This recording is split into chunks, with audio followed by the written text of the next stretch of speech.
The Green Children of Woolpit. In the quiet 12th century village of Woolpit, nestled among the rolling fields of Suffolk, England, a story began that has never been fully explained. The village, named for the wolf pits dug into the earth to trap dangerous predators, was suddenly thrust into legend when two mysterious children appeared on its edge. They were not ordinary wanderers. Both were dressed in unfamiliar clothing, their speech incomprehensible to the villagers, and most striking of all, their skin carried a greenish tint, as though they had been tinted by the earth itself. The first accounts of this strange occurrence came from chroniclers Ralph of Coggeshall and William of Newburgh, men devoted to recording the marvels of their time. They describe how the villagers discovered the children frightened and disoriented, unable to explain themselves in any known tongue. Brought into the community, the children refused ordinary food. Instead, they survived only on raw, broad beans, a detail that struck medieval chroniclers as odd and unsettling. In time, the boy weakened and died, but the girl endured. She slowly adjusted to her new life, learned English, and as she grew, the strange green pallor of her skin faded. When she was finally able to speak, the girl gave her account of their origins. She claimed that she and her brother came from a place called St. Martin's Land, a country perpetually bathed in twilight, where all inhabitants were green-skinned like themselves. She told of following a herd of animals into a cavern, hearing a great sound like bells ringing, and then suddenly finding themselves in the blinding sunlight of Suffolk. For a people deeply tied to the rhythms of day and night, this account of a land of eternal dusk carried a weight both mystical and disturbing. Historians have tried for centuries to place this story within the realm of reason. One possibility is medical. The children may have suffered from chlorosis, a form of iron deficiency anemia that in extreme cases can impart a greenish hue to the skin. Coupled with malnutrition and a diet heavy in beans, this could explain both their appearance and their odd eating habits. Another explanation looks to geography and politics. The 12th century was a time of upheaval. It is possible the children were Flemish orphans displaced by conflict. Their unknown tongue might have been a dialect unfamiliar to the villagers, and St. Martin's Land could have been nothing more than a misremembered reference to a nearby place such as Fornham St. Martin. And yet, the story refuses to settle neatly into fact. Fringe interpretations suggest the children were visitors from a subterranean world, the Twilight Land being a folkloric echo of an underground realm. Others, stretching into the language of modern science fiction, imagine them as interdimensional travellers, stepping through a rift into medieval England. While such theories lie outside mainstream scholarship, they speak to the power of the narrative. Something about the Woolpit children resists closure. The legend endured well beyond its century. English folklore absorbed it into a broader tradition of hidden peoples, fairies, spirits, and subterranean dwellers. For medieval villagers, the story confirmed a suspicion that their world held deeper mysteries just out of reach. To this day, historians still debate whether the account records a mundane event, lost, malnourished children transformed into marvel by storytelling, or whether the Woolpit mystery preserves a genuine encounter with something inexplicable. We are left with an image: two bewildered children, green as the fields around them, stepping out of nowhere into the heart of an English village. Their story begins our journey through the myths and mice. Terries of the medieval world, strange tales that, like the Woolpit children, remain suspended between history and legend, waiting for answers that never quite arrive. The Dancing Plague of 1518. In the summer heat of July 1518, the bustling city of Strasbourg, then part of the Holy Roman Empire, witnessed a spectacle so surreal that chroniclers struggled to find words for it. It began with a single woman. Frau Trophea stepped into the street and started to dance. At first, people assumed it was a moment of joy, or perhaps a sudden madness, but the minutes turned into hours, and the hours stretched into days. She did not stop. Within the week, dozens had joined her, stamping, spinning, and convulsing in the streets, unable to resist the urge to dance. By the height of the strange epidemic, some accounts suggest as many as 400 people were caught in the frenzy. The dancing plague was not a mere festival or carnival. It was marked by exhaustion, injury, and even death. Chroniclers reported people collapsing from heart failure or stroke, their bodies pushed to the breaking point by relentless movement. Strasbourg's councillors, desperate for answers, turned to physicians who declared the cause to be an overheated blood condition. Their solution was grim. They ordered music to be played, hoping that organised rhythms would help the afflicted dance their way to recovery. Musicians filled the squares, and wooden platforms were built to accommodate the growing crowds. Far from a cure, this prescription only deepened the nightmare as more people succumbed to the uncontrollable compulsion to dance. What caused this bewildering outbreak remains one of history's enduring puzzles. Some scholars suggest ergot poisoning, rye bread contaminated with a fungus that can induce hallucinations and convulsions. Others argue it was a case of mass hysteria, a psychological response to the crushing stress of famine, disease, and fear of divine wrath that weighed heavily on the people of 16th century Europe. In a city where faith, fear, and festivity intermingled, the line between ritual and madness may have blurred, yet other theories veer into the curious and uncanny. Could this have been an act of possession, as many contemporaries believed?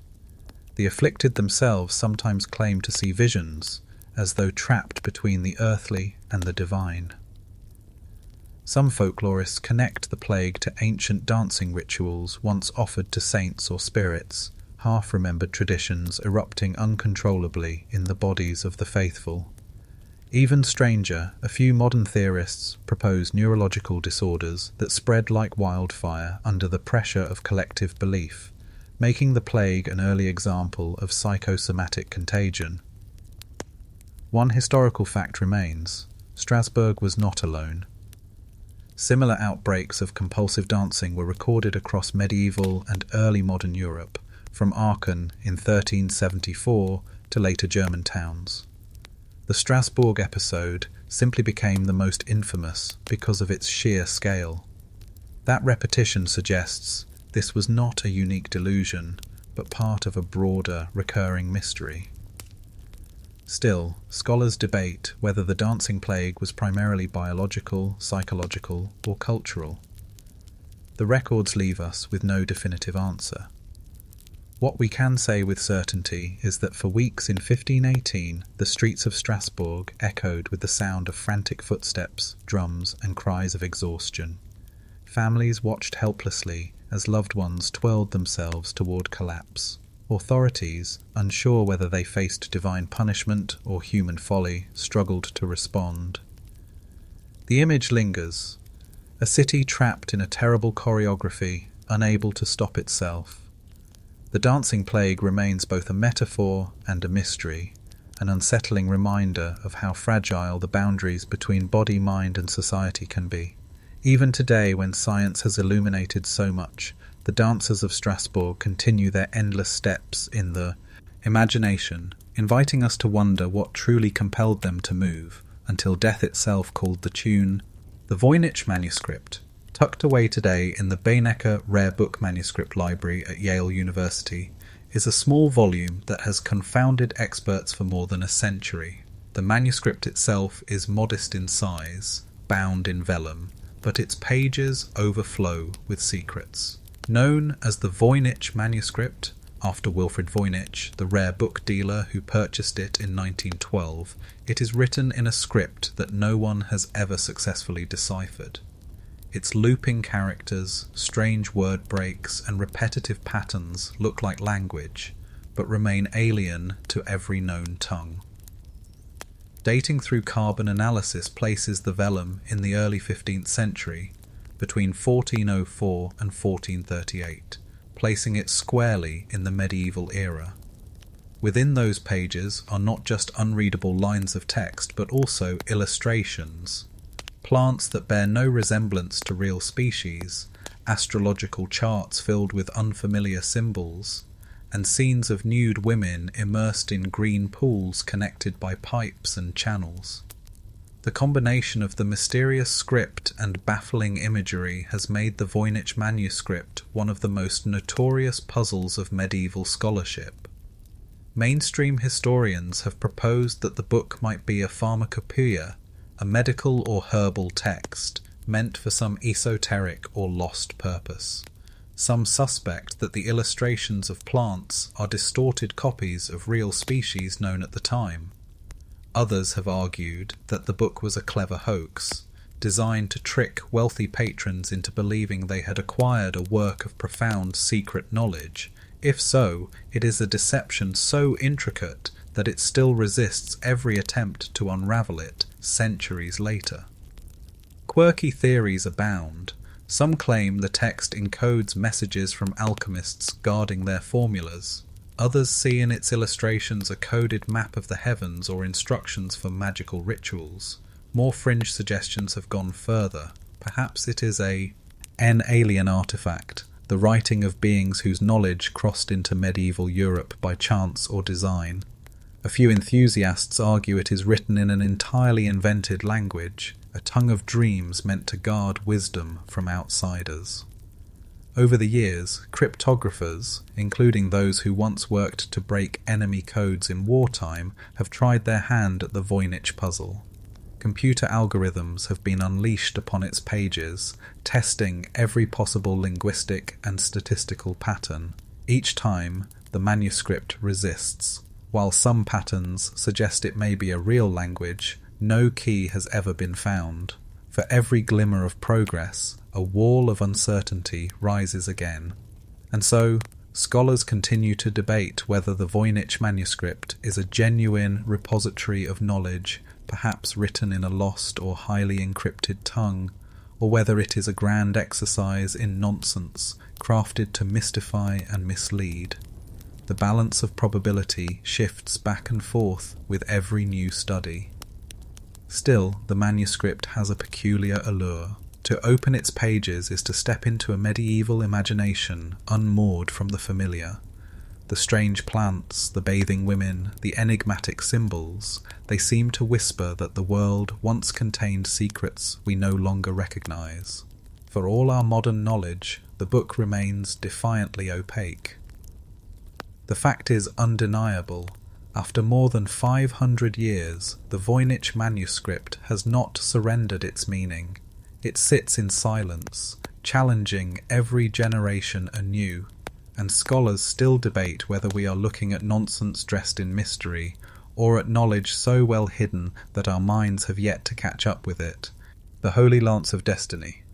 In the annals of medieval legend, few relics carried such awe and dread as the Holy Lance, sometimes called the Spear of Destiny.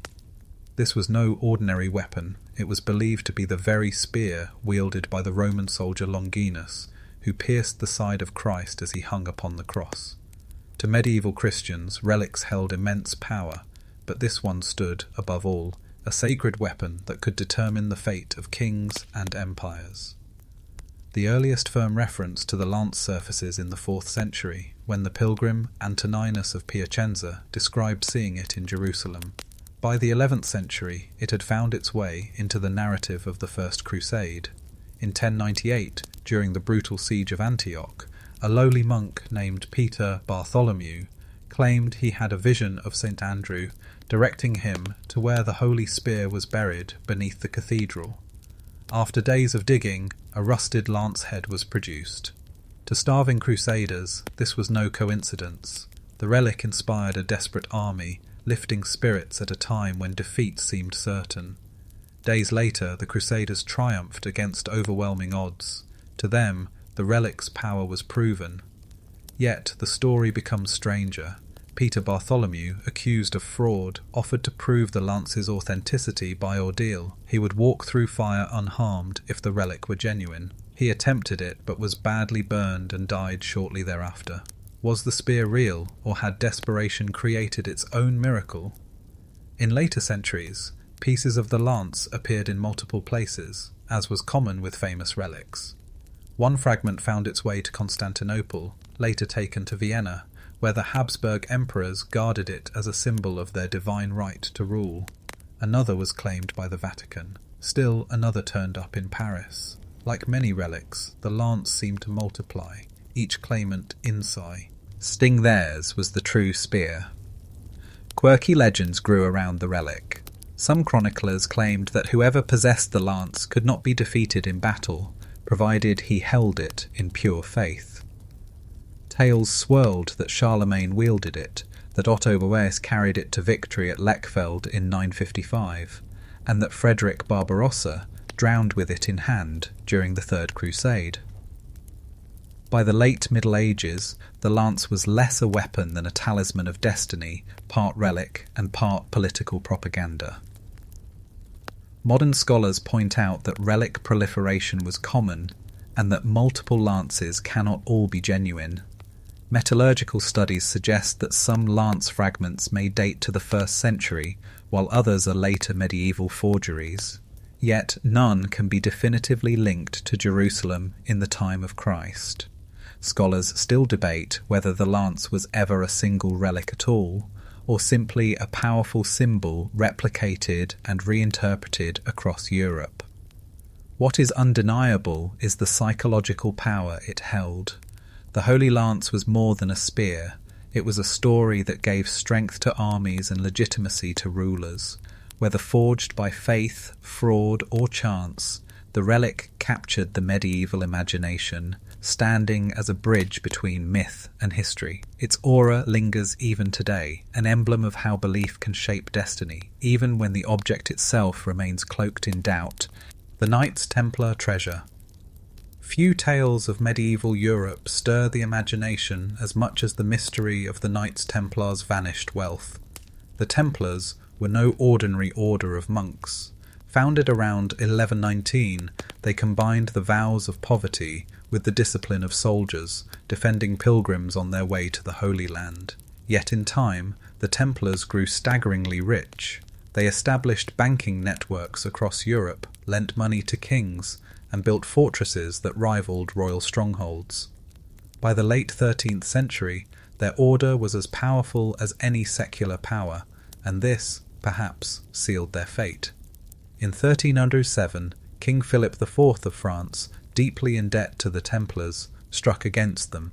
On Friday, October 13th, a date that would forever carry ominous associations, Templars across France were arrested. Their leaders, including Grandmaster Jacques de Molay, were charged with heresy, idolatry, and corruption. Many confessed under torture. The order was dismantled, its properties seized, and its knights scattered. But what became of their legendary treasure remains unknown. Contemporary records note that when royal forces stormed the Templar headquarters in Paris, the vaults stood empty. Chroniclers whispered that carts laden with chests had slipped away under cover of night, vanishing into the unknown. From this absence, legends blossomed. Some claimed the treasure was hidden in the fortress of Château de Chinon. Others believed it was spirited away by sea, perhaps to Scotland, where the Templars supposedly found refuge. Still others spun tales of it buried beneath the Temple Mount in Jerusalem, guarded by secrets only the Order knew. Quirky details abound. Folklore insists the Templars safeguarded not only gold and jewels, but relics of immense spiritual weight, the Holy Grail, the Ark of the Covenant, or the head of Baphomet, an idol said to grant them power. In these versions, the treasure was not merely material wealth, but knowledge and relics that could alter the destiny of nations. Mainstream historians remind us that much of the Templars' wealth was bound up in lands and accounts, not piles of coin. When their order collapsed, much of this property passed to the Knights Hospitaller or was absorbed by monarchs. Yet the disappearance of their ready treasure, the gold, silver, and movable assets, remains a gap that invites speculation. Did the Templars hide it in secret tunnels beneath Paris? Did their network spirit it away across borders before the king could seize it? Or was the treasure exaggerated all along, a phantom fortune conjured by enemies to justify their destruction? The debate endures. Archaeologists digging in Templar ruins occasionally unearth coins, artifacts, or parchments, but nothing close to the vast hoard of legend. Scholars still argue whether the treasure existed at all in the form we imagine, or whether the story grew larger with every retelling, inflated into myth. Still, the image persists, shadowed knights slipping through the night, chests clattering on carts, their wealth bound for some hidden vault where it lies waiting. In novels, films, and secret society lore, the Templar treasure remains a symbol of lost knowledge and hidden riches. For medieval Europe, it was a reminder of how swiftly power could rise and how suddenly it could vanish, leaving only whispers of what might still lie buried beneath castle stones or deep in forgotten crypts. The mysterious death of Edward II, the fate of King Edward II of England, who reigned from 1307 to 1327, remains one of the most hotly debated mysteries of medieval monarchy. Edward was not a strong king. Unlike his formidable father, Edward I, he was more interested in courtly pleasures and personal favourites than in military campaigns or governance. His reign was marked by failed wars in Scotland, internal strife, and bitter disputes with powerful barons. By 1327, after years of discontent, Edward was deposed by his wife, Queen Isabella, known to later generations as the She-Wolf of France, and her ally, Roger Mortimer. The official account claims Edward was imprisoned at Berkeley Castle in Gloucestershire, where, that same year, he died. Chroniclers wrote lurid stories of his murder. The most infamous tale is that he was killed with a red-hot poker inserted into his body, a punishment designed to leave no outward mark of violence, while delivering unspeakable agony. This grisly account, repeated by later writers, became entrenched in popular imagination. Yet there are problems. The earliest chronicles are inconsistent. Some suggest Edward died from natural causes, worn down by imprisonment. Others report he was smothered or strangled. The red-hot poker story, while memorable, only surfaces decades later, leading many scholars to suspect it was propaganda, intended to emphasize the cruelty of Mortimer and Isabella's regime. And then there are the strange reports that Edward did not die at Berkeley at all. In 1330, a letter, known as the Fieschi letter, surfaced, written by an Italian priest. It claimed Edward had escaped his captors and lived in exile for years, travelling to Ireland, France, and eventually Italy. Supporters of this theory argue that the body buried at Gloucester Cathedral might not have been Edward's at all. Some historians believe Edward III, his on may have allowed rumours of his father's survival to circulate as a way of undermining Mortimer and Isabella's authority. Quirky theories abound. Some even suggest Edward traded places with a double at Berkeley Castle, slipping away to live as a hermit. Others claim local legends of a wandering monk in Europe were Edward himself, living quietly after his spectacular fall from grace. Mainstream historians remain divided. Some accept the Gloucester burial and see the survival stories as wishful invention. Others note the sheer persistence of the escape rumour suggests it may have had a kernel of truth. Scholars still debate whether Edward died in his cell by violent means, lived in obscurity abroad, or perished quietly and without drama. What is clear is that Edward's death became a political weapon. The horror of the red-hot poker story helped justify Edward III's later vengeance on Mortimer, who was executed, and Isabella, who was forced into retirement. Whether true or not, the gruesome tale served its purpose, colouring Edward II's legacy in infamy. And so, Edward remains suspended between fact and legend. Was he England's most pitifully murdered monarch, or a king who slipped through history's cracks to live as a fugitive? His story reminds us that even in the well-documented world of medieval royalty, the truth can vanish behind a veil of rumour, leaving us with a death that is less a fact than a puzzle: the curse of the tomb of Pope Formosus. In the year 891, Pope Formosus was elected to the papacy, inheriting a church already fractured by political intrigue. His reign was brief. He died in 896, but what followed defies belief. 9 months after his burial, his body was dragged from its tomb, dressed once again in papal robes, and propped upon a throne to face trial. This macabre event became known as the Cadaver Synod, a grotesque moment when the living judged the dead. Pope Stephen VI, Formosus's successor and bitter enemy, presided over the proceedings. With trembling courtiers and horrified clergy as witnesses, Formosus's corpse was accused of perjury and of unlawfully seizing the papal seat. The trial ended with predictable verdicts: guilty on all counts. As punishment, the corpse was stripped of its sacred vestments, its fingers of blessing severed, and finally cast into the Tiber River. For contemporaries, the desecration was shocking. Some whispered that the river itself rejected the outrage. The corpse, they claimed, washed ashore and began to work miracles, a sign of divine vengeance. Others said that from this moment a curse fell upon Stephen VI.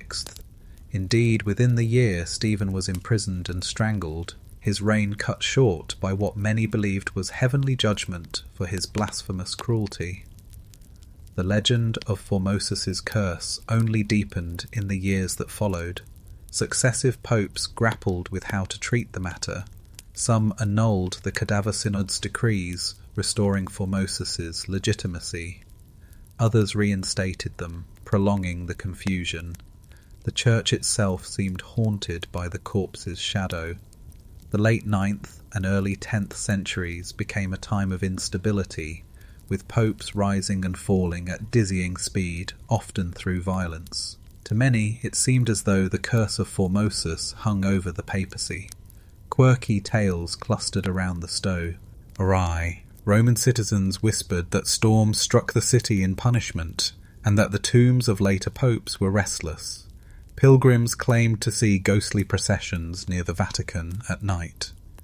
In the centuries that followed, artists and writers returned again and again to the grotesque image of a skeleton in papal robes, tried and condemned by living men.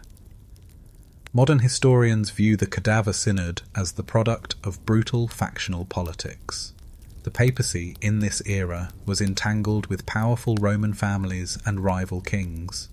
Stephen VI needed to discredit Formosus in order to shore up his own fragile position. The bizarre trial was not about justice, but about legitimacy.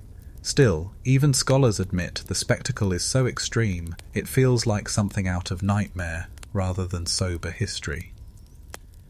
Yet the question lingers, was there truly a curse? The rapid downfall of Stephen, the turmoil that followed, and the enduring reputation of Formosus's corpse suggest the story carried a weight greater than politics alone. Scholars still debate whether the curse was simply a series of coincidences magnified by superstition, or whether the psychological trauma of the Cadaver Synod haunted the church for generations, shaping its choices in ways unseen. The tomb of Pope Formosus remains quiet today, but the memory of his trial endures as one of the strangest episodes in the history of Christendom. Whether we call it curse, coincidence, or consequence, the grotesque humiliation of a pope's corpse left scars that time has never fully erased. The lost colony of Roanoke. On the edge of the known world, in the late 16th century, an English dream turned into one of history's most haunting mysteries. In 1587, more than 100 settlers landed on Roanoke Island off the coast of present-day North Carolina to establish England's first permanent colony in the New World. Led by Governor John White, the group included men, women and children, families hoping to carve a future across the Atlantic. Yet when White returned to England to secure supplies, storms and war with Spain delayed his return. 3 years passed before he made his way back to Roanoke. What he found chilled him. The colony had vanished. Houses stood dismantled, the fort was deserted, and there were no bodies, no signs of struggle. The only clue carved into wood was a single word, Croatoan. It was the name of a nearby island and of a friendly indigenous people. White assumed the settlers had relocated there, but when he tried to investigate, bad weather forced his ships to turn back. He never saw the colonists again. Mainstream history offers plausible explanations. Some scholars believe the settlers integrated with the Croatoan or other local tribes, merging into indigenous communities to survive. Later reports from English colonists claim to see Europeans living among Native Americans, though no hard proof was ever produced. Others suspect the settlers attempted to sail back to England on their own and perished at sea. Starvation, disease, or conflict could also have scattered them. Quirky theories paint more dramatic pictures. Some suggest the colony fell victim to supernatural forces, their disappearance part of a curse upon those who disturbed the land. Others imagine they were abducted, whether by hostile tribes, pirates, or even beings beyond Earth. The word Croatoan itself has taken on an eerie life, appearing in later tales of unexplained disappearances, from Edgar Allan Poe's Last Days to Lost Ships at Sea, as though the colony's fate casts a long shadow. What deepens the mystery is the absence of physical evidence. Archaeological digs have uncovered European artifacts scattered in the region, but nothing conclusively tied to the missing colony. Written records from the time are sparse, leaving us with silence where answers should be. Even the friendly Croatoan people left no definitive explanation of what became of their supposed English neighbours. The story has become part of America's cultural memory, a beginning that vanished, a promise of empire swallowed by uncertainty. For some, Roanoke represents the fragility of colonial ambition, a reminder that nature, distance, and human need could undo the best-laid plans. For others, it remains a riddle, its carved word like a whisper from the past. Scholars still debate whether Roanoke was destroyed, assimilated, or simply relocated. Each theory has evidence, yet none can silence the others.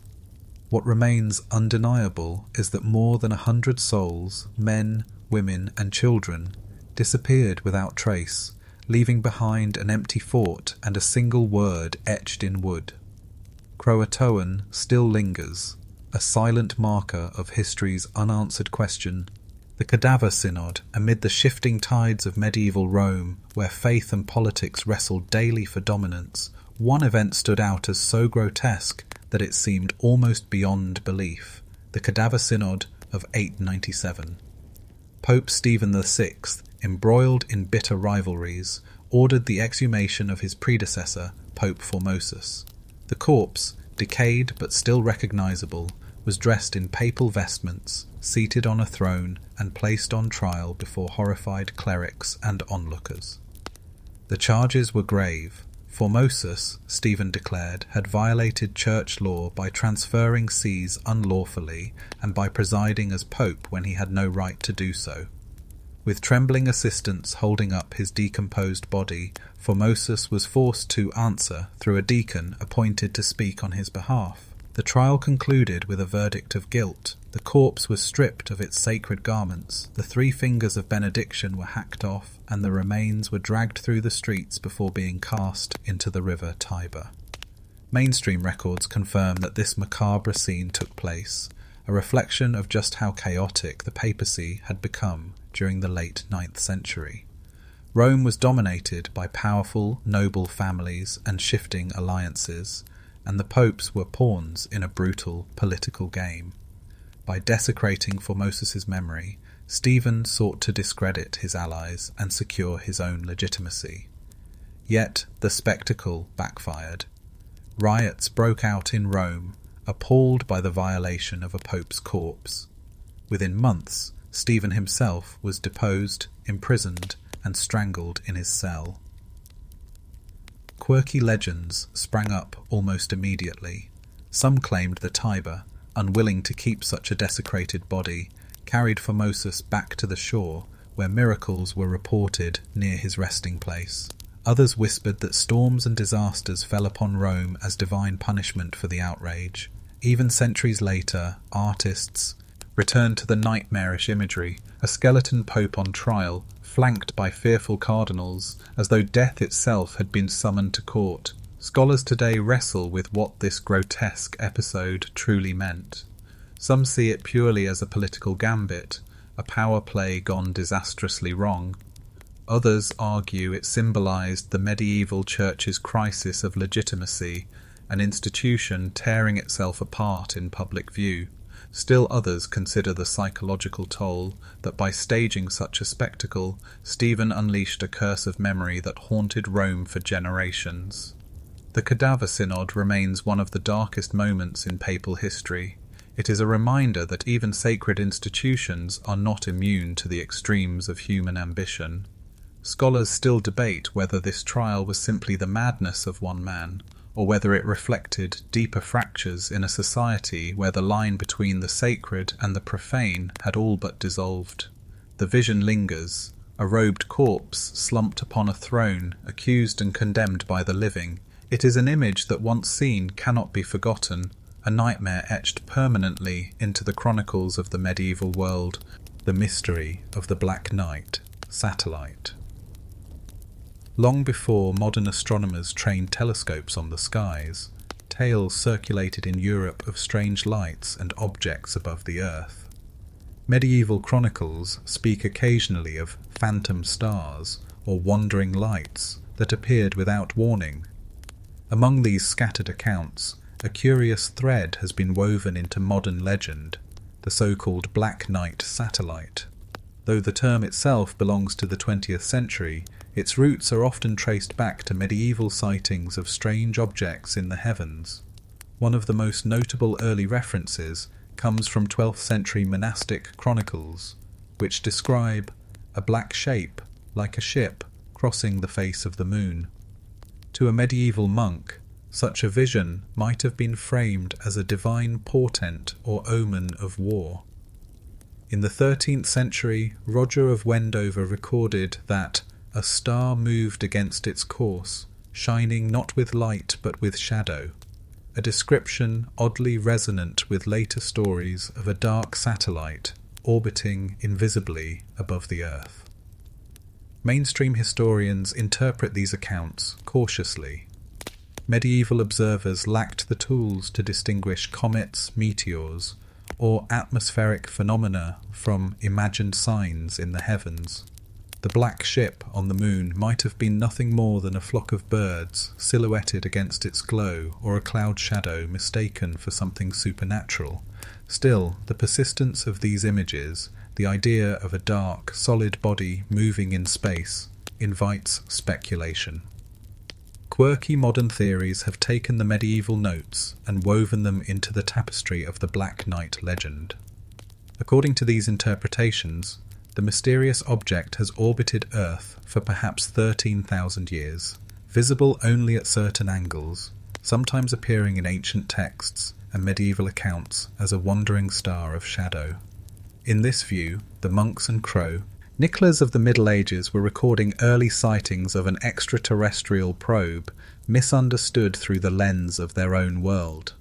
Skeptics counter that the Black Knight myth itself is a patchwork of coincidences, misidentified satellites, discarded space debris, and imaginative retellings of medieval chronicles. Yet the story persists, strengthened by its echoes across centuries. Scholars still debate whether the medieval records were mere metaphors, celestial poetry of the time, or whether they hint at genuine, unexplained observations that later generations folded into modern legend. The fascination lies not in proof, but in continuity. Across centuries, from parchment manuscripts to NASA photographs, humans have looked up and wondered at dark shapes against the stars. In the medieval world, such sights were portents, warnings, or divine messages. In ours, they have become mysteries of science fiction and conspiracy. The bridge between the two is fragile yet captivating, reminding us that even our ancestors carried the same uneasy question: what or who moves silently above us. The Black Knight, whether satellite, shadow, or myth, endures as one of those stories that refuses to die. Its roots, deep in the medieval imagination, show how a single vision of the night sky can ripple forward into centuries of speculation. The missing crown jewels of John. In the autumn of 1216, as storm clouds gathered over the reign of King John of England, disaster struck that would echo through centuries of rumour. John, infamous for his disputes with barons and his disastrous wars in France, was retreating through the marshlands of East Anglia. Ill with dysentery and hounded by enemies, he carried with him the royal baggage train, carts laden not only with provisions but with the crown jewels of England, including treasures inherited from generations of monarchs. Somewhere along the treacherous route near the Wash, the fortune vanished. Contemporary chronicles record the calamity with astonishment. The wagons, weighed down by gold, silver, and sacred relics, became trapped in the sucking mud of the tidal estuary. Some were swallowed by quicksand, others swept away by the incoming tide. When rescuers later searched the area, nothing remained. The king himself survived, but only days later he died, his reign ending in ignominy. The crown jewels, however, were never recovered. The facts are simple. A royal convoy lost to nature in one of England's most dangerous landscapes. Yet the disappearance left behind a vacuum into which legends rushed. Some say the jewels were never lost at all, that treacherous nobles seized them, using the Marsh disaster as a cover for theft. Others whisper that local villagers discovered the sunken carts and quietly spirited away their contents, enriching families who lived modestly for centuries afterward. A few chroniclers claimed that John, mistrustful to the last, deliberately concealed the treasure's true fate, ensuring it would remain hidden even after his death.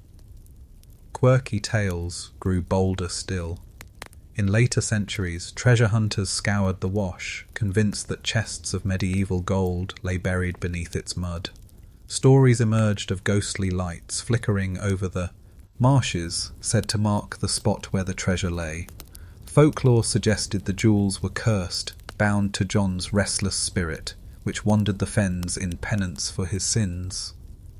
Historians remain cautious. Some argue that the crown jewels were not as vast as legend suggests, and that many of the most valuable regalia had already been melted down or sold during John's desperate attempts to fund his wars. Others note that the medieval concept of crown jewels was less rigid than today. Regalia could be replaced or remade, meaning that not everything lost was irreplaceable. Yet the silence of the records after 1216 leaves us with uncertainty. The jewels do not reappear, nor is any recovery documented. And so scholars still debate whether John's treasure lies buried in the tidal flats, destroyed beyond recovery, or whether the story of its disappearance has been exaggerated into myth. What remains undeniable is its symbolic power. The vanishing of the jewels mirrored the collapse of John's reign, a king undone by his own failings, his crown swallowed by the earth itself. Even today, on stormy evenings when the tides churn and the marshes shift, the legend endures. England's lost treasure, hidden beneath the mud, guarded by time and tide, waiting for a discovery that may never come. The dancing forest of Kaliningrad. Amid the pine woods of the Curonian Spit, a thin strip of land along the Baltic coast, lies a place where trees refuse to grow straight. Instead of reaching upward in orderly columns, the trunks twist into spirals, loops, and rings as though frozen mid-dance. Today it is called the Dancing Forest, a strange natural wonder in Kaliningrad, but the roots of its story stretch deep into medieval lore. In the Middle Ages, the region belonged to the Prussians, a Baltic people who practiced pagan rites long before the Teutonic Knights swept through with crusading fervour. Folk tales preserved from this time describe the forest as sacred ground, a liminal space where the world of humans and spirits overlapped. Villagers whispered that the twisted trees marked the places where fairies danced in circles, stamping their rhythm into the soil and bending the trunks that dared to rise in their midst. Hunters spoke of hearing music in the night, distant pipes and drums that lured the unwary into the groves, never to return. Mainstream explanations for the phenomenon focus on natural science. Soil instability, shifting sands, or damage by insects during the sapling stage may have warped the growth of the trees. Some scientists suggest a parasite known as the pine shoot moth may have stunted their early development, producing the bizarre coils, and yet the forest remains a place where the natural and the uncanny seem inseparable. Quirky details sharpen its aura of mystery. In some sections, trunks form near-perfect circles on the ground, wide enough for a person to sit within. Local superstition claims that stepping into one of these rings can alter fate, curing illness, ensuring fertility, or, conversely, inviting misfortune if entered without respect. Even in modern times, visitors report a sense of disorientation, as though the forest itself were subtly shifting around them. The medieval Prussians, facing conquest by the Teutonic Knights, clung to their beliefs about the forest. Some chroniclers wrote that the Crusaders destroyed sacred groves to break the spirit of resistance, yet the twisted trees of the spit endured, silent witnesses to centuries of upheaval. To Christian missionaries, the forest was a place of superstition to be suppressed. To the local people, it remained a liminal sanctuary, proof that the old gods and their dances still lingered in the earth. Scholars today continue to debate the origin of the dancing forest. Was it purely the result of environmental stress? Was it shaped by human hand, perhaps as part of forgotten ritual plantings? Or did folklore itself shape perception, with villagers remembering ordinary crooked trees as extraordinary because of the stories told about them? The truth is likely a fusion of all these threads. What endures is the sense of enchantment. The dancing forest remains a place where one cannot help but imagine medieval villagers pausing at the edge of the grove, reluctant to enter as night fell. The twisted trunks stand like frozen dancers, their movements caught mid-turn, silent guardians of a mystery that bends both wood and memory out of line. Of the Siege of Acre's disappearing relics. In the summer of 1291, the city of Acre fell. For nearly 2 centuries, this fortified port had been the stronghold of Crusader power in the Holy Land, a bustling hub of trade, intrigue, and faith. Its fall to the Mamluks was not merely a military defeat, it marked the end of Christian rule in the East. Amid the chaos of the siege, chroniclers tell us that some of Christendom's most sacred treasures vanished, swallowed by fire, sea, or secrecy. Acre had been a repository for relics brought from across the Mediterranean. Fragments of the true cross, vials said to contain the Virgin's milk, and bones of revered saints were all housed there, guarded in churches and treasuries. When the Mamluks stormed the walls, panic erupted. Monks, knights, and merchants scrambled to save what they could. Some treasures were loaded onto ships bound for Cyprus. Others, it was said, were hidden in secret vaults beneath the city. Yet when the smoke cleared, many relics were simply gone. The most famous was the relic of the True Cross, carried into battle by Crusaders for more than a century. Some reports suggest it was lost decades earlier at the disastrous Battle of Hattin in 1187, but other accounts insist a fragment survived in Acre until 1291, disappearing when the city fell. To lose such a symbol was more than a material loss, it was a spiritual catastrophe. Quirky tales soon circulated.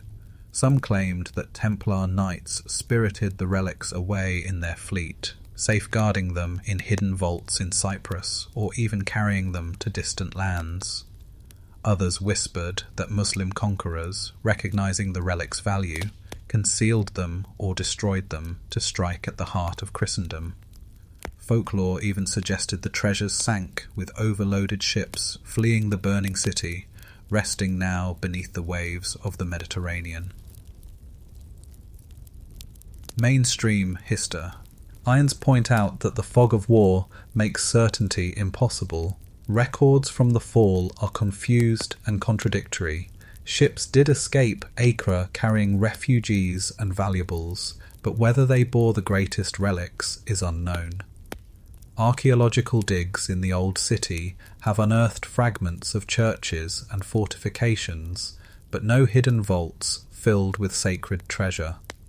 The silence of the sources leaves us wondering whether the relics were truly there at all in 1291, or whether they had already been lost, with Acre's fall merely sealing their disappearance into legend.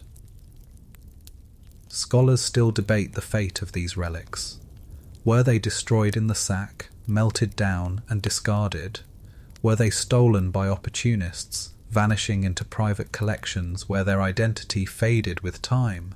Or do they still lie beneath the ruins of Acre, buried by centuries of shifting earth and stone? The fall of Acre was the end of an age. With it, the dream of a Christian kingdom in the Holy Land collapsed. Yet the loss of its relics gave the tragedy a spectral quality, as though faith itself had been plundered alongside stone and gold. Even now, the story of Acre's disappearing relics reminds us how fragile the link between history and belief can be, and how quickly the sacred can slip into silence. The Beast of Gevaudan. Between 1764 and 1767, long after the medieval age had ended, a nightmare stalked the French countryside of Gevaudan. Yet the legend it left behind was deeply medieval in its character, part monster tale, part divine warning, part mystery never solved. The people of Gevaudan, a rugged, rural province in south-central France, lived under constant fear of a predator unlike any ordinary wolf.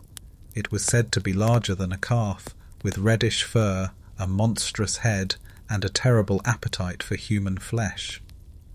The first attacks came in June 1764, when a young woman tending cattle reported being set upon by a great beast. Her animals drove it away, but soon after bodies began to appear, shepherd children, women working in fields, even armed men who tried to resist. Victims were often mauled savagely, with throats torn out, their corpses left in a grotesque display. Over 3 years, the attacks mounted into the hundreds, with more than 100 fatalities attributed to the creature. Local authorities treated the beast as a wolf, dispatching hunting parties and offering rewards. Yet, eyewitnesses insisted it was no wolf. Some claimed it walked upright. Others swore it had a chest like a horse, or that bullets bounced harmlessly from its hide.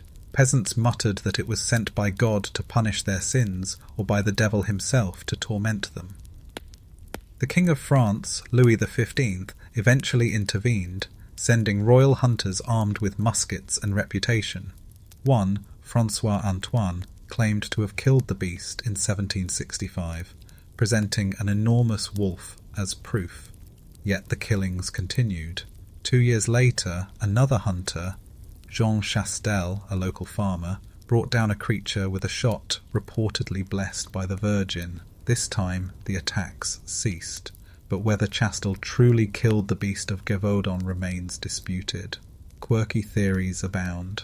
Some argue the beast was a lion escaped from a noble's menagerie. Others suggest it was a hybrid of wolf and dog, unusually aggressive and resistant to injury.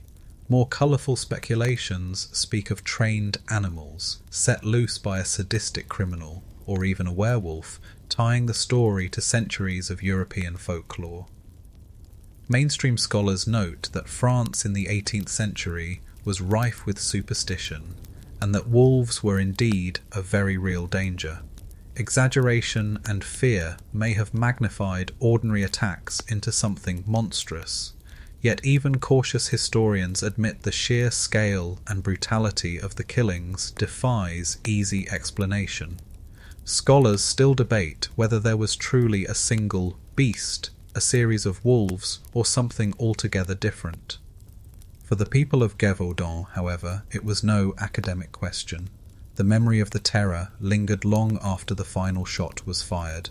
The beast's legend carried echoes of medieval tales of dragons and demons, bridging the rational world of Enlightenment France with the shadowed imagination of earlier centuries. It remains a story at once folkloric and frighteningly real, reminding us that not all monsters live only in the mind. The head of Baphomet, among the accusations levelled against the Knights Templar in the early 14th century, one stands out as both sinister and baffling: the worship of a strange idol known as Baphomet. When King Philip IV of France arrested the order in 1307, his interrogators, using torture, extracted confessions that the Templars bowed before a mysterious head or statue, sometimes described as bearded, sometimes as female, sometimes even as a skull. Chroniclers claimed it granted them riches, made the land fertile, or imbued them with supernatural strength. The name Baphomet itself is elusive. Some scholars argue it is a corruption of Mahomet, a medieval term for Muhammad, reflecting Christian hostility to Islam. Others see it as a cipher, a name with hidden meaning, or even an invention conjured by inquisitors to justify their charges. Yet the idea that the Templars possessed a secret idol gripped imaginations from the 14th century onward. Mainstream historians note that the evidence is weak. The testimonies were contradictory. Some Templars described a gilded head, others a black cat, still others denied the idol altogether. No physical object has ever been found that clearly matches the descriptions. Many scholars suspect the accusations were fabricated, designed to smear the order with charges of heresy and idolatry, which carried the gravest penalties. Still, the consistency with which Baphomet appears across records leaves room for unease. Quirky theories flourished. Some claimed the Templars possessed the mummified head of John the Baptist, smuggled from the Holy Land. Others whispered that Baphomet was not a head at all, but a representation of secret knowledge, a code passed down within the order. In later centuries, occultists like Eliphas Levi reimagined Baphomet as a goat-headed figure symbolizing esoteric wisdom, blending medieval rumour with 19th century mysticism. The image became iconic, influencing secret societies and modern occult symbolism. For the medieval mind, the mere idea of such an idol was chilling. If true, it meant that the Templars, warrior monks sworn to Christ, had turned to forbidden practices, invoking powers outside the church. If false, it was a slander so powerful that it helped destroy one of the most formidable institutions of the age. Scholars still debate whether Baphomet was entirely an invention of inquisitors, a misunderstood relic venerated innocently, or a symbol so secret its meaning has been lost. The absence of evidence has not prevented the legend from flourishing. The very word Baphomet became shorthand for hidden heresy, a phantom that survives far longer than the men who first whispered it under torture. Even today, the name evokes an aura of forbidden knowledge and occult power. Whether it was a skull, a statue, or nothing at all, the head of Baphomet remains one of the most enduring mysteries of the medieval world, a reminder that sometimes the shadow of an accusation can outlast the truth itself. The Stone of Scone's journey. Among the symbols of medieval kingship, few carried such weight as the Stone of Scone. Sometimes called the Stone of Destiny, it was a block of sandstone tied to the coronation rituals of Scottish kings for centuries. Legend held that it was no ordinary stone, but a relic reaching back to biblical times, Jacob's pillow from the Book of Genesis, carried across continents before finding its resting place in Scotland. Whatever its true origin, it became a national treasure, bound up with questions of sovereignty legitimacy, and identity. In 1296, during Edward I's invasion of Scotland, the stone was seized from Scone Abbey. Edward, known as the Hammer of the Scots, understood the stone's symbolic value. He had it transported to Westminster Abbey, where it was fitted into the coronation chair. For more than 600 years, English and later British monarchs were crowned while seated above it, as though absorbing Scotland's destiny into their own. To many Scots, the theft was not only a humiliation but a curse, the theft of their kingdom's soul. Yet the stone story is riddled with mystery. Chroniclers recorded that monks at Scone may have hidden the original, leaving Edward with a decoy. If so, the true Stone of Destiny might never have left Scotland at all. In later centuries, whispers persisted that the block beneath the English throne was not the sacred relic of legend, but an ordinary lump of sandstone substituted to protect the real treasure. Quirky legends multiply. Some claim the stone came from Ireland, brought by the mythical Princess Scota, daughter of an Egyptian pharaoh, tying Scotland's royal line to ancient biblical and classical traditions. Others suggest it was a meteorite fallen from the heavens to mark a chosen people. A few tales insist the stone was spirited back to Scotland in secret during the Middle Ages, with Westminster housing only a replica ever since. Modern science complicates the picture. Geologists who examined the stone in the 20th century confirmed it is sandstone quarried near Scone, suggesting Edward did indeed take the real one. Yet the legends persist, strengthened by the stone's peculiar journey. In 1950, Scottish students famously broke into Westminster Abbey and stole the stone, carrying it back across the border. Though recovered months later and returned to London, the act rekindled nationalist pride and suspicion that perhaps, once again, a substitution had been made.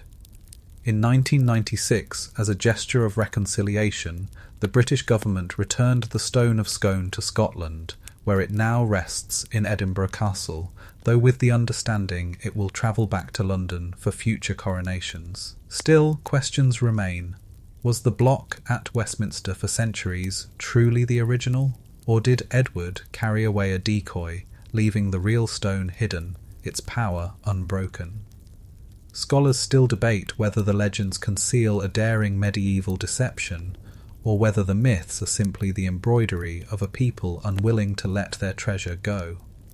Whatever its origin, the Stone of Scone endures as both artifact and symbol. It reminds us that power in the medieval world was not just fought for on battlefields, but woven into the stories told about sacred objects. To sit upon it was to claim more than a throne. It was to inherit the destiny of a people. The knights who claim to fly, the dream of flight has haunted humanity for millennia, and in the Middle Ages, a few bold souls attempted to conquer the sky with nothing but courage and crude contraptions. Among them were monks and knights who believed wings of wood, cloth, and ingenuity could lift them into the heavens. Their efforts ended, more often than not, in disaster, but their stories remain, perched between history and myth. One of the earliest and best known was Aylmer of Malmesbury, an English Benedictine monk of the 11th century. Chroniclers describe how Aylmer fashioned himself wings and leapt from the tower of Malmesbury Abbey. Astonishingly, he managed to glide some 200 metres before crashing to the ground and breaking both legs. He survived and later told his brethren that he would have succeeded had he only fitted a tail for balance. His daring attempt made him, in the eyes of some, a proto-engineer centuries ahead of his time. Aylmer was not alone. In the 13th century, records speak of a Moorish inventor, Abbas ibn Firnas, who leapt from a hill in Cordoba with wings of silk and wood. Like Aylmer, he glided briefly before tumbling to the earth, sustaining serious injuries. Another tale tells of a knight in France who, inspired by birds, strapped himself into a feathered suit and leapt from a castle wall to the horror of onlookers.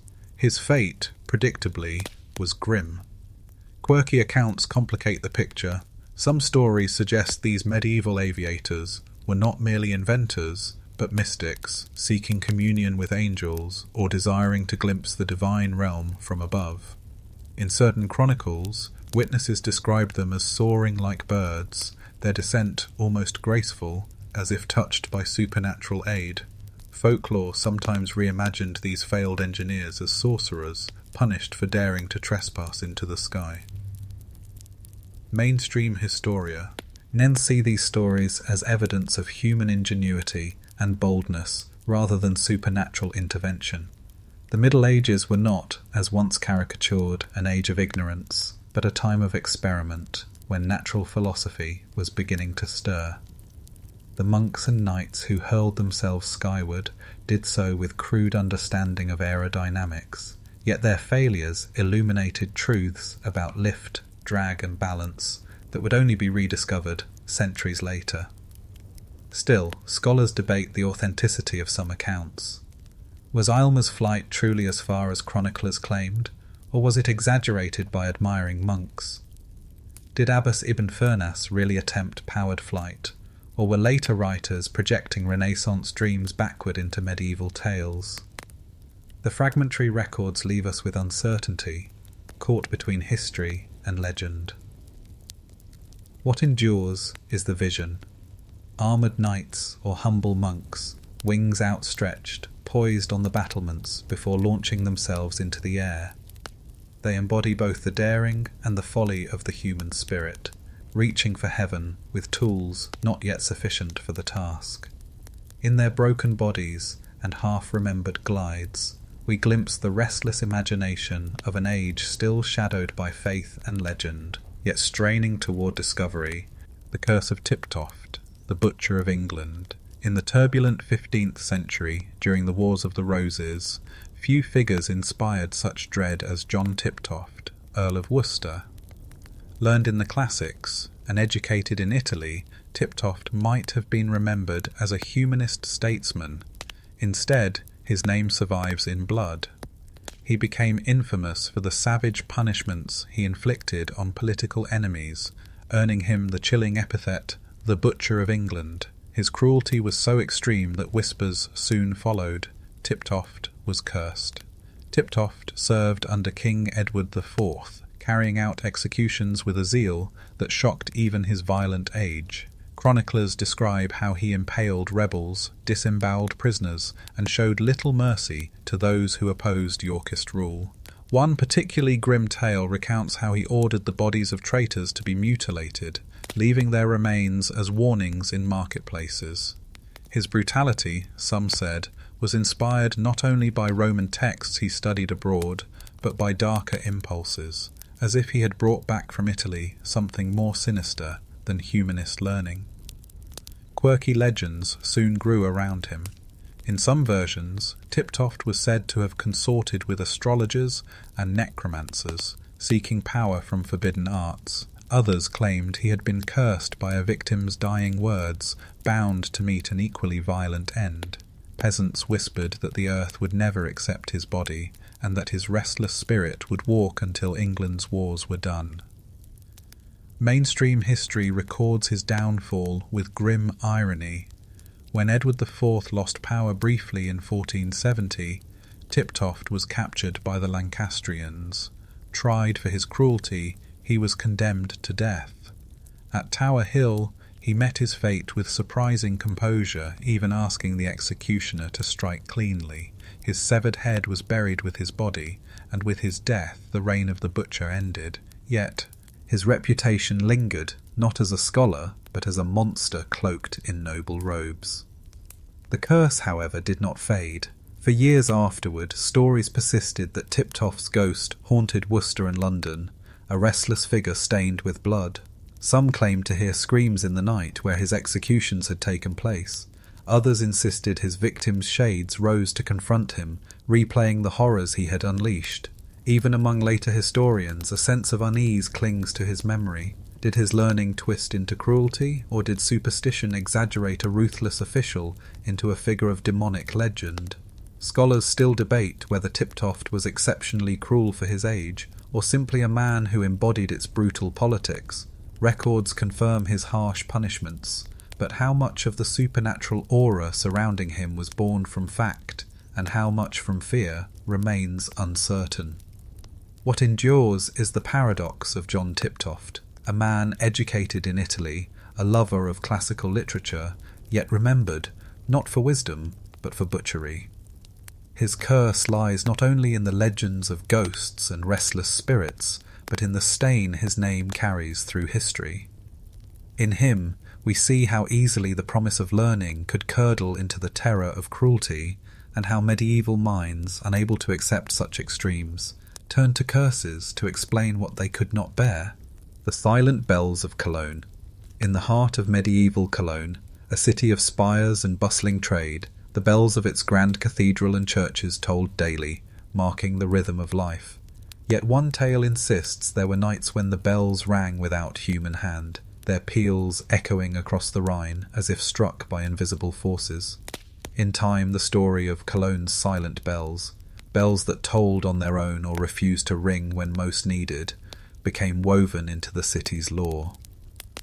One of the earliest reports comes from the 14th century, when chroniclers noted that during times of war, bells in Cologne were said to sound at midnight, even though no ringer stood at the ropes.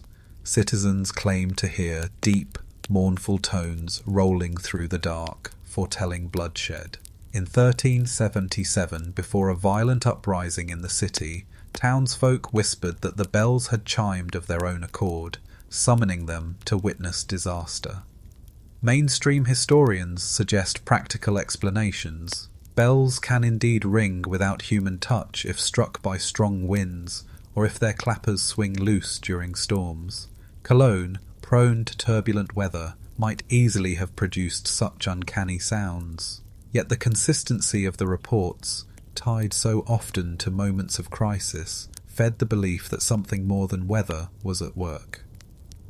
Quirky tales deepened the mystery. Some claimed the bells rang to warn of approaching armies, as though angels themselves pulled the ropes. Others swore that in 1414, during a famine, the bells refused to toll at all, silenced by unseen hands until prayers of repentance were offered. Local folklore even tied the bells to the souls of the dead, insisting that each ghostly toll marked the passing of an unshriven soul into the next world. The association of bells with the supernatural was powerful in the medieval mind. Bells were consecrated objects, blessed to drive away storms, demons, and pestilence. For them to ring without human effort, or to fall silent when called upon, was no small matter. It suggested that heaven, or something darker, had intervened. Scholars today still debate how much truth lies in the tales. Were the bells' mysterious chimes nothing more than weather, or did frightened citizens weave memory into prophecy after tragedy struck?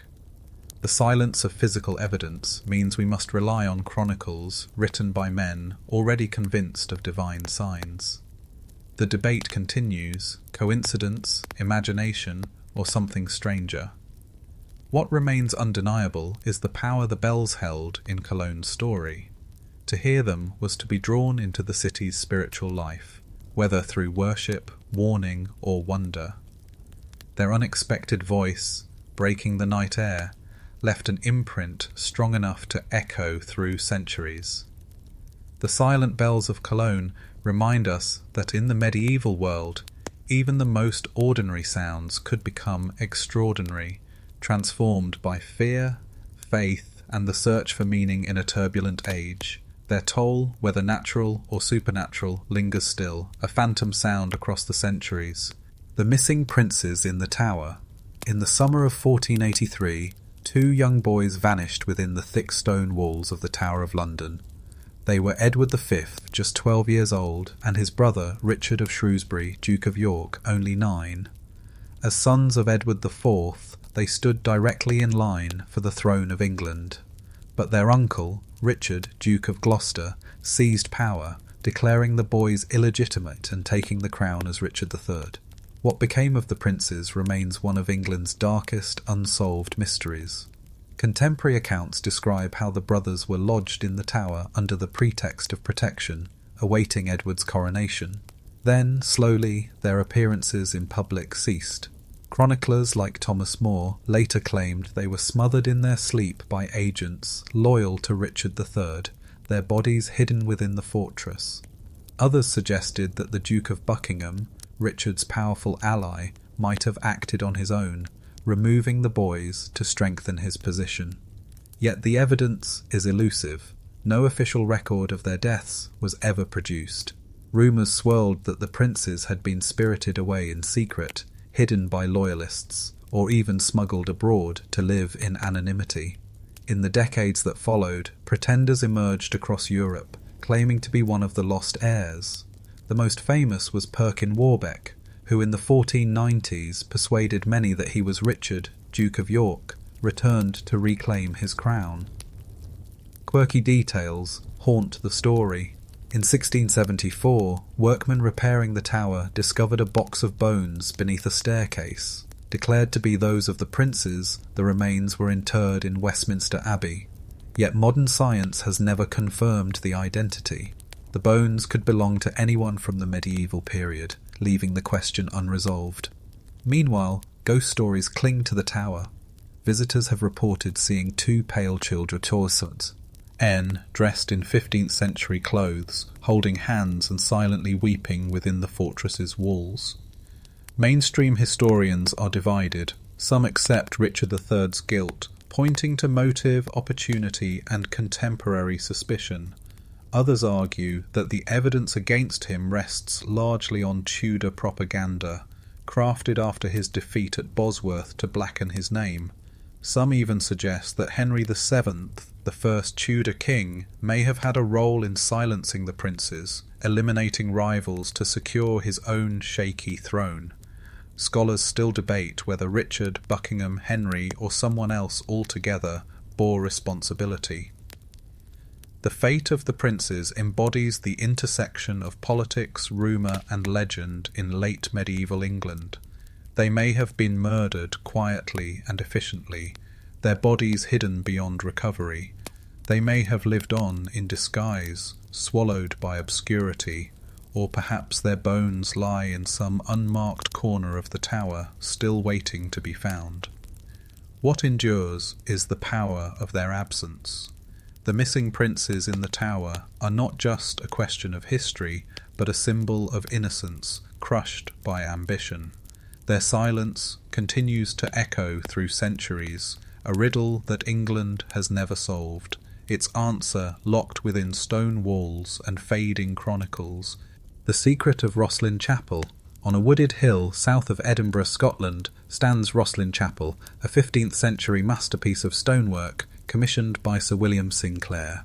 Though small compared to great cathedrals, the chapel brims with carvings so intricate, symbolic, and strange that it has become the subject of centuries of speculation.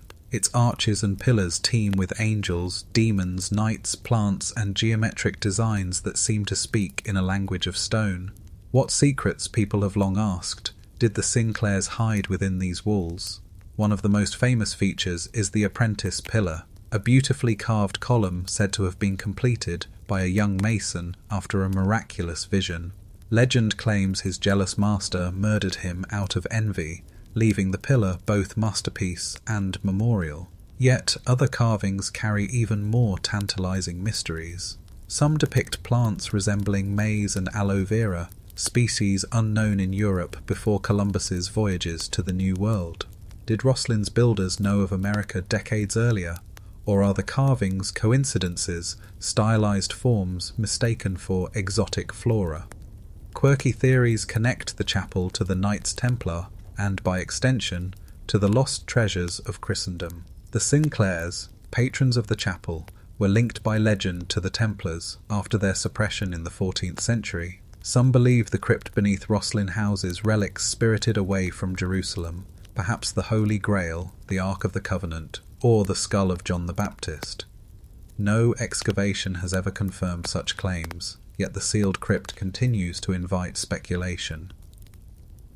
Mainstream historians remind us that Rosslyn was built in a period of late medieval piety, when symbolism and allegory filled churches with messages for the faithful. The carvings might represent nothing more than creative devotion, a kaleidoscope of sacred and natural motifs. The maze-like plants could be artistic flourishes drawn from imagination rather than observation. Still, even sober scholars admit that Rosslyn's abundance of symbols is unusually dense, as though its builders were intent on leaving messages that only the initiated could fully grasp. The chapel's aura deepened in modern times. Writers of the 19th century cast it as a storehouse of arcane wisdom. In the 20th and 21st centuries, novels and films wove it into grand conspiracies, linking it to secret societies, hidden lineages, and the enduring Grail myth. Tourists today stand beneath its vaulted ceiling, half expecting revelation, half bewildered by the sheer strangeness of the stonework. Scholars still debate whether Rosslyn Chapel's mysteries are the product of genuine secret traditions, imaginative artistry, or the projection of later generations onto a richly decorated church. Its beauty is undeniable, but so too is its ambiguity. Each carving feels like a riddle, inviting endless interpretations while revealing nothing certain. Rosslyn remains a place where medieval faith and modern imagination meet. Beneath its shadowed arches, we sense that knowledge, once guarded with care, may still be hidden in stone, waiting for eyes capable of seeing. Whether treasure, code, or myth, the secret of Rosslyn Chapel endures, whispering through every chisel mark left by hands long gone. The phantom armies of medieval battlefields. Medieval Europe was no stranger to war. From the Norman conquest to the 100 Years' War, the land was scarred with battles that shaped kingdoms. Yet alongside the blood and smoke, chronicles record something stranger. Sightings of phantom armies, spectral legions said to march long after the fighting had ceased. For villagers and travellers, these ghostly hosts were not just stories but terrifying encounters, proof that the dead were restless. One of the earliest reports comes from 1098 during the First Crusade, when soldiers besieging Antioch claimed to see luminous knights riding across the sky. Chroniclers describe them as the spirits of saints, perhaps even St. George himself, descending to aid the Crusaders. Later, in 1237, Saxon peasants told of seeing two entire armies clash in the clouds, complete with the clash of swords and cries of battle. To them, it was an omen of wars soon to come. Closer to home, in 13th century England, the monk Ralph of Coggeshall recorded that travellers in Norfolk encountered processions of ghostly warriors riding silently through the night. Those who dared to follow too closely were said to vanish or fall ill, as if the dead resented intrusion. The phenomenon became known as the Wild Hunt, a spectral cavalcade led by a ghostly lord or even by the devil himself. Mainstream historians suggest that such visions may have been shaped by natural phenomena. Unusual cloud formations, storms, or the aurora borealis could easily have been interpreted as armies in the sky. The clash of thunder might become the echo of swords, while shifting lights resembled ghostly torches. Psychological stress in times of war may also have led to mass visions, where terror turned imagination into shared experience. Quirky details make the accounts hard to dismiss entirely. In some versions, the phantom soul dyers bore identifiable heraldry as though they were the spirits of real knights returning to reenact their struggles. In others, witnesses described the smell of blood or the sound of armour clattering, sensory details too specific for mere weather. Folklore insisted that seeing a phantom army was never meaningless. It foretold plague, rebellion, or foreign invasion. The persistence of these tales across Europe suggests they served as cultural memory, ways of keeping battles alive in imagination long after the fields had grown quiet. To peasants living near former battle sites, the land itself seemed haunted by its violent past. The phantom armies were not just warnings, but embodiments of trauma, history replaying itself in ghostly form. Scholars still debate whether these reports reflect real natural phenomena misinterpreted by frightened eyes, or whether they are purely folkloric inventions born of collective memory. The line between history and legend blurs when entire villages swore they heard ghostly drums or saw armoured figures marching across the night sky. What endures is the image of spectral soldiers locked in endless combat, their fate unresolved even in death. In the medieval imagination, war was never fully over. The battlefield remained alive with echoes, its armies marching forever. And as long as their stories are told, those phantom hosts continue their ceaseless march through the chronicles of time. The Shroud of Turin's origins. Among the most venerated and controversial relics of Christendom is the Shroud of Turin, a length of linen cloth bearing the faint image of a man's front and back, as though a body had been laid within it. To the faithful, it is the burial shroud of Jesus Christ himself. To skeptics, it is one of the most elaborate medieval forgeries ever created. Its origins remain a mystery that no amount of study has definitively solved. The shroud first appeared in historical record in the mid-14th century in a small church at Liéry, France. Pilgrims flocked to see the cloth, though even then critics raised doubts. The local bishop denounced it as a painted fake, claiming to know the artist who had made it. Yet the relic drew worshippers, and the aura surrounding it only grew. By the late 16th century it had found its way to Turin, where it remains today in the Cathedral of St. John the Baptist. The image itself is haunting, a pale figure with wounds matching those of crucifixion, a crown of thorns, and scourge marks across the body.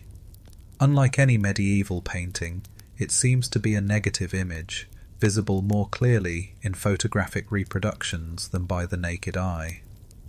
This peculiarity has fascinated modern observers. When first photographed in 1898, the negative plate revealed startling details, giving the shroud an eerie sense of authenticity. Mainstream science, however, complicates the picture. Radiocarbon dating tests performed in 1988 place the cloth between 1260 and 1390, firmly within the medieval period. To many, this confirmed the bishop's original suspicion, a clever forgery crafted at a time when relics were in high demand. Yet others argue the testing samples may have been contaminated or taken from a repaired portion of the cloth, skewing the results. Subsequent studies of pollen grains, textile weave, and bloodstains have suggested the possibility of older origins, though none are conclusive. Quirky theories swirl around the shroud. Some propose it was created by accident, perhaps through natural chemical reactions during decomposition. Others argue it was deliberately produced using primitive photography, centuries before such technology was thought possible. A fringe of believers even suggests the image was seared into the cloth by a burst of radiant energy at the moment of resurrection, a divine imprint beyond the reach of science. Scholars still debate whether the Shroud of Turin is a medieval forgery, a misunderstood artifact of earlier centuries, or something stranger altogether. What is beyond dispute is the emotional and spiritual power it holds. For pilgrims, standing before the shroud is not about scientific validation, but about connection to the mystery of Christ's suffering and triumph. For skeptics, it is a testament to medieval ingenuity and the lengths people went to inspire devotion. The shroud thus lives in two worlds, one of faith, one of skepticism. Its linen fibres hold questions that science has not silenced, and its image continues to gaze back at us, faint yet enduring. Whether made by a clever medieval hand or imprinted by something beyond comprehension, the Shroud of Turin remains one of history's most haunting mysteries, its origins cloaked in both faith and doubt. The hollow hills of Ireland. Across the emerald landscape of Ireland rise countless grassy mounds, smooth and rounded, their entrances often hidden beneath centuries of soil. To archaeologists, many of these are Neolithic passage tombs, some dating back over 5,000 years, long before the medieval period. But to the people of medieval Ireland, they were something far more enchanting and fearful. The hollow hills, dwellings of the Ow Sea, the fairy folk who lived just beyond human sight. Medieval Irish texts preserve the belief that these mounds were portals to another world. Farmers avoided disturbing them, for to dig into a hollow hill was to invite misfortune. Stories tell of mortals lured inside by music, feasting with the fairies, and returning to find that centuries had passed. Others spoke of kings who vanished into the hills, their return promised in times of national crisis. Such legends blurred history and myth, suggesting that Ireland's lost rulers still lived beneath the earth, awaiting the right moment to rise again. One famous site, the Hill of Tara, was regarded as the seat of the High Kings of Ireland. Beneath it, people believed, lay a hidden kingdom where ancient monarchs endured in timeless slumber. Another mound, Newgrange, older than the pyramids, was said to align with the solstice sun, proof to medieval eyes that it was no ordinary tomb, but a gateway to powers beyond comprehension. Mainstream historians recognise that the hollow hills are prehistoric burial sites, reinterpreted by later generations. Yet their medieval reputation as fairy dwellings reveals how people wove the ancient past into living folklore. The mounds, visible but unexplained, became symbols of mystery, anchors for stories that blended Christianity with older Celtic belief. Quirky tales persist of people vanishing into these hills. In one, a fiddler entered a mound to entertain the fairy court. His music ceased, and he was never seen again until centuries later, when villagers digging nearby uncovered a skeleton clutching a violin. In another story, a weary knight stumbled into a hollow hill and was offered eternal youth, only to emerge years later as a crumbling old man, undone by time's trickery. Even clerics recorded the power of the mounds. Gerald of Wales, writing in the 12th century, described Irish stories of subterranean peoples, treating them as both superstition and unsettling possibility. For the medieval imagination, the hollow hills were both a warning and a promise. Enter, and one might never return, but perhaps within lay a kingdom untouched by sorrow, where kings and saints endured. Scholars still debate how much of this folklore represents survival of pagan Celtic belief and how much was medieval invention layered onto ancient monuments. The lack of written records from Ireland's earliest inhabitants leaves the question open. Were the hollow hills always seen as gateways, or did the medieval Irish reimagine them to explain a mysterious landscape they had inherited? Today, the mounds stand quiet, grass-covered and timeless, yet their aura persists. To gaze upon them is to feel the weight of stories layered over centuries.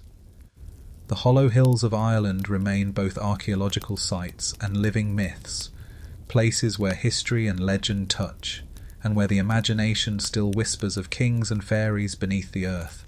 The Great Famine's ghost villages. Between 1315 and 1317, relentless rains swept across Europe. Crops rotted in the fields, livestock starved, and rivers overflowed their banks. The result was catastrophe. The Great Famine, one of the darkest chapters of the medieval era. Millions perished as hunger gnawed at every corner of society. Yet even beyond the human toll, the famine left another mystery. Entire villages that vanished, their names remembered only in whispers, their fields reclaimed by forest. Chroniclers describe how the rains began suddenly, lasting through summers and winters alike. Grain harvests failed year after year, and bread prices soared beyond reach. In cities, corpses piled in the streets. In the countryside, whole communities were uprooted. Families abandoned farms that could no longer sustain them, leaving behind empty cottages. Some villages, once thriving, disappeared from records altogether as though swallowed by the earth. Mainstream historians explain that many of these ghost villages were casualties of both famine and later plague. Marginal lands, settlements carved into poor soil during population growth in the 13th century, were the first to fail. When crops withered, these communities collapsed, and survivors fled to stronger towns or more fertile valleys. The deserted hamlets slowly decayed, their timber homes rotting, their churches crumbling into ivy-covered ruins. Archaeologists still uncover these lost sites, finding pottery shards, hearthstones, and little else. But folklore saw things differently. In England, Germany, and Scandinavia, stories circulated that villages had been cursed. Some said angels had carried whole communities away for their sins. Others insisted that fairies or spirits had reclaimed the land, leading inhabitants into the hills to dance forever. In parts of France, peasants whispered of ghostly processions moving through the woods at night, the lost villagers, doomed to wander eternally because they had turned against God in their hunger. Quirky tales describe travellers stumbling upon villages intact, yet eerily silent, as though the inhabitants had only just departed. Doors stood open, tables laid with food, yet no soul was present. To stumble into such a place was considered dangerous. Some claimed the air itself was cursed, heavy with the presence of those who had vanished. The debate continues among scholars. Were the ghost villages of the famine simply abandoned settlements, or did some catastrophes strike so suddenly that entire communities disappeared without trace? Records are often vague, and the silence of archaeology in certain sites leaves questions unanswered. Did disease, hunger, or violence erase them? Or did their people survive, absorbed into other towns, their old homes left to crumble? What is certain is that the Great Famine scarred Europe's landscape as well as its people. It reshaped patterns of settlement, leaving patches of wilderness where villages once thrived. Today, hikers stumble across faint outlines of foundations, or lone church towers rising from fields, mute reminders of lives lived and lost. The ghost villages are more than ruins. They are symbols of fragility, proof of how quickly human effort can vanish when nature turns against it. For medieval peasants, they were mysteries tinged with dread, evidence that whole communities could simply fade away. For us, they remain echoes, haunting the map of Europe with the unanswered question of where the people of those hollowed-out homes truly went. The Black Knight of Hungary. In the chronicles of 15th century Hungary, a shadowy figure appears again and again, a warrior clad in black armour, undefeated in battle, whose true name was never known.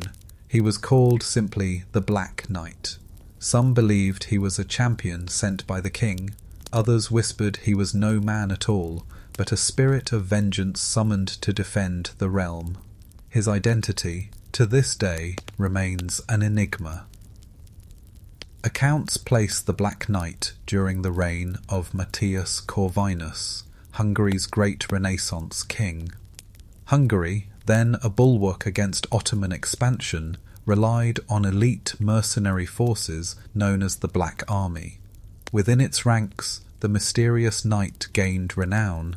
Chroniclers describe him appearing at tournaments and on battlefields alike, his armour polished to a mirror-dark sheen, his visor never raised. He fought with ferocity, unhorsing noble challengers and cutting through enemy ranks.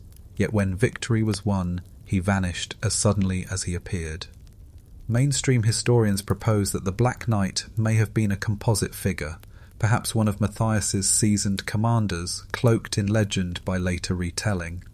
Some suggest he was a German or Bohemian mercenary, adopting anonymity for prestige or protection. Yet the refusal to reveal his face, recorded in multiple sources, has invited endless speculation. Quirky theories flourish. Some say the Black Knight was a disgraced noble hiding his identity to regain honour. Others claim he was a woman disguised in armour, explaining her secrecy. Folklore stretches further, imagining him as a revenant knight risen from the grave, doomed to fight until absolved of sins. In certain Hungarian villages, tales lingered that he would return in times of need, like King Arthur across the sea. No artifacts or burial sites have ever been tied to him, unlike celebrated knights whose tombs and effigies remain. The Black Knight left no trace, no seal, no heraldry, no lineage. This absence only deepens the mystery. Was he deliberately erased from records, his deeds subsumed into legend? Or was he a wandering champion, remembered not as an individual but as an archetype, the faceless avenger in black steel? Scholars still debate whether the Black Knight of Hungary was real at all. Was he one man whose story grew beyond recognition, or a symbolic figure created to embody the might of Matthias's army? Chroniclers of the age were not immune to embellishment, and ghostly warriors made potent propaganda. Yet the persistence of his image across disparate sources suggests there was at least some living kernel of truth. The vision endures, a lone knight in jet-black armour, visor closed, blade flashing on the battlefield. He embodies both fear and fascination, a warrior without a name, leaving behind only questions.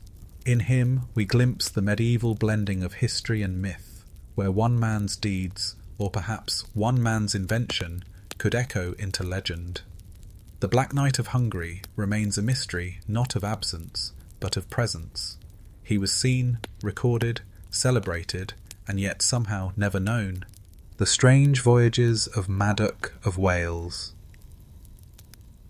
Among the legends that ripple across medieval Britain, few are as tantalising as the tale of Prince Madoc ab Owain Gwynedd, a Welshman said to have sailed west across the Atlantic centuries before Columbus.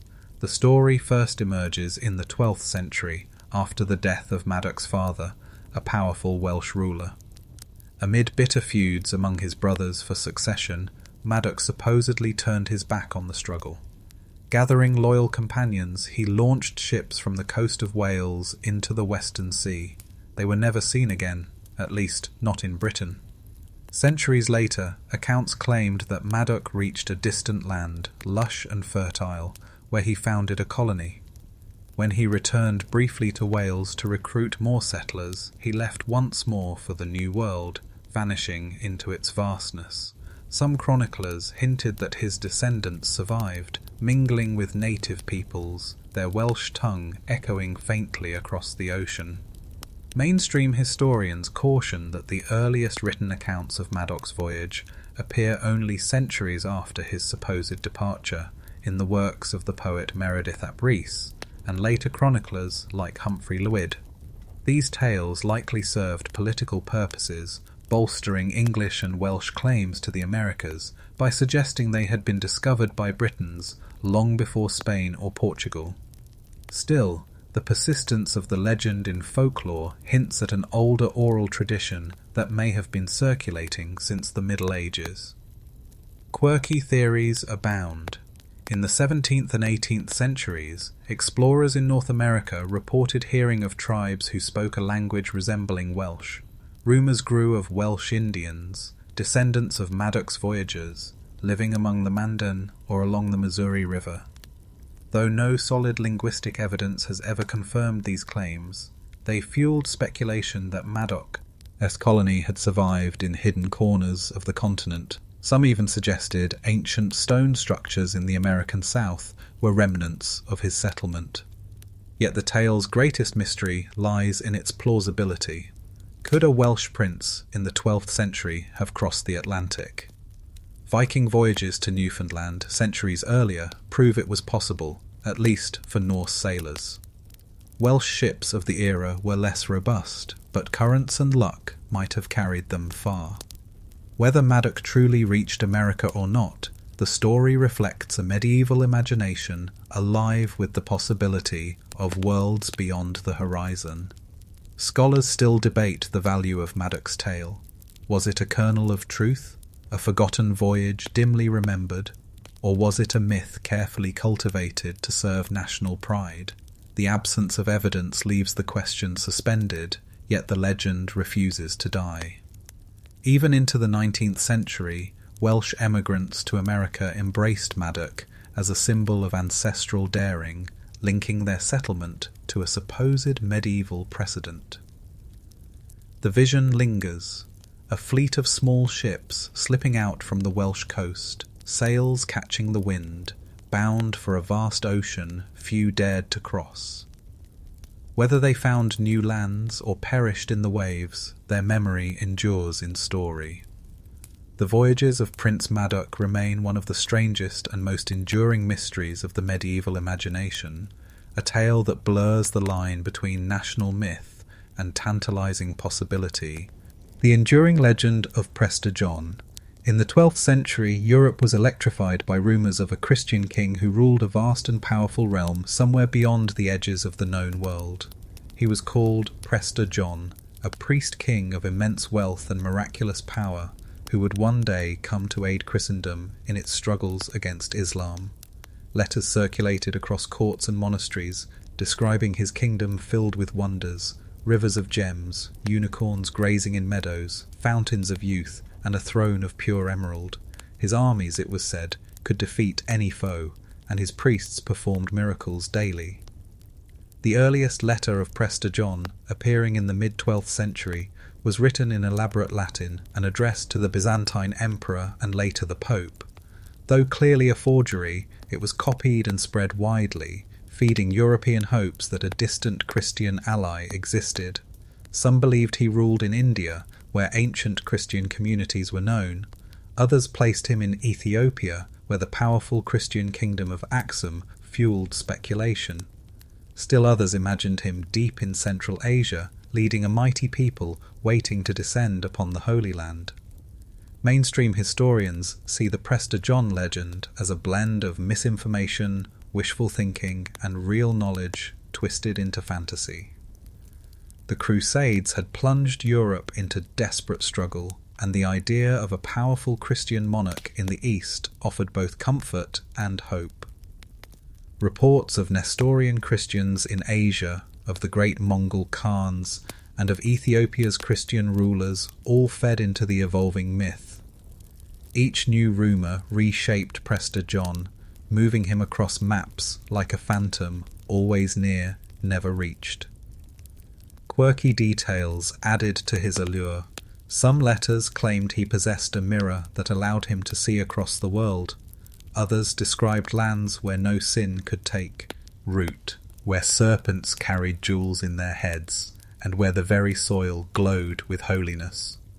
Travellers like Marco Polo mentioned Christian kings in Asia, fueling speculation that Prester John's realm had been glimpsed at last. Yet the figure remained elusive, always shifting with the horizon. By the 14th century, many believed Prester John ruled in Ethiopia, and European envoys were sent to seek his alliance. Though they did indeed find a powerful Christian kingdom there, the Ethiopian monarchs were bewildered by the European insistence on calling them Prester John. The myth had taken such hold that it reshaped diplomatic encounters, bending reality to fit legend. Scholars still debate the deeper meaning of Prester John. Was he merely a fantasy born of desperation, or did he reflect genuine encounters with far-flung Christian communities, distorted by distance and imagination? The persistence of the tale across centuries suggests it answered a profound need, the desire to believe in an ally, a hidden kingdom where faith and power met in perfect union. The legend of Prester John endures as one of the Middle Ages' most captivating mysteries.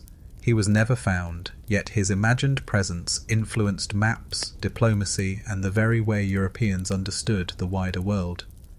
In the figure of Prester John, we see the medieval yearning for hope in distant lands, the blending of faith and fantasy, and the enduring power of a story that no lack of evidence could ever erase.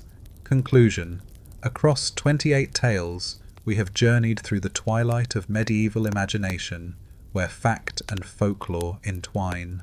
From the green children of Woolpit to the phantom kingdom of Prester John, each mystery lingers because it refuses to yield wholly to history. Relics vanish, Kings die in doubt, villages dissolve, forests twist, and armies march long after their soldiers are gone. Scholars offer explanations, disease, politics, hoaxes, weather, but the legends endure, fed by silence and possibility. In the medieval world, uncertainty was not a flaw, but a space for wonder. These mysteries were never just puzzles. They were reminders that the world was larger, stranger, and more enchanted than could be understood. And perhaps that is why they still speak to us. In every vanished jewel, every phantom army, every untranslatable page, we glimpse the persistence of mystery itself,